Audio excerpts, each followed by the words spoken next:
One of the most incredible examples was the film Iron Man 3, a very, very popular film, the biggest film of the year. In that film, you have people who are infected with some sort of human enhancement virus that leads to them having redness appear on their skin. They're like demonic beings.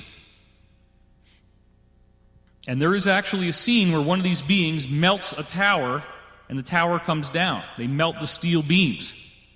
A vague but definite allusion to 9/11. You have a president who clearly was meant to look like George W.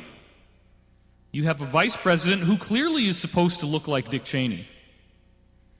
And the punchline at the end of this movie, again, you can clearly trace that it was financed by the DoD, that it promotes the DoD. Iron Man has this smart suit that could very well be something similar to things that already exist, or at least maybe some degree of that. So that would be a really cool thing, to join a military in the future where you have a suit like Iron Man.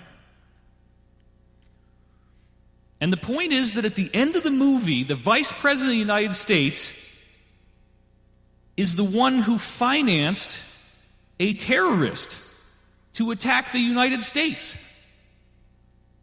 A man played by Ben Kingsley, who is obviously supposed to be bin Laden.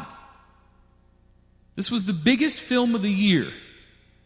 So when people tell me that there's no credence in the idea that there is an alliance, I say, bullshit. Go watch these movies. Go watch the movie Captain America: The Winter Soldier. It's unbelievable. The first Captain America movie had some interesting things in it, a few things. Nowhere near like what's in the second one. The second Captain America movie reveals that German scientists and political figures got transferred over here in Project Paperclip. Scarlett Johansson delivers the key lines in the movie. When at the exact midpoint of the movie, they end up in some German supercomputer left over from World War II that talks to them, and they use the cool whirling things of the supercomputer as a visual to kind of pad the fact that they're doing a lot of exposition. The hardest thing to do in a Hollywood screenplay is to give a whole bunch of information verbally in a short time and still make it exciting. That's called exposition. They padded the exposition by having this weird, cool computer, so the computer can just say a whole bunch of stuff, and it's like a little mini documentary that's inserted into the movie Captain America: Winter Soldier. And that computer reveals that Germans were brought over here in World War II, Project Paperclip, and in the movie they have a group that is called Hydra, and Hydra is a secret Nazi faction in the United States that includes senators and congressmen. And in this movie, which again was the #1, or I think in that case it was the #2 movie of the year, I think it was beat out by Hunger Games, you have senators shaking each other's hand, whispering in each other's ear, "Hail Hydra!"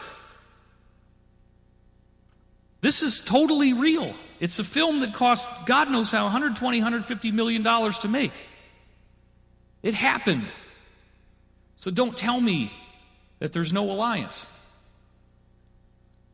The whole frickin' film ends with Hydra being publicly exposed in a WikiLeaks type of data dump.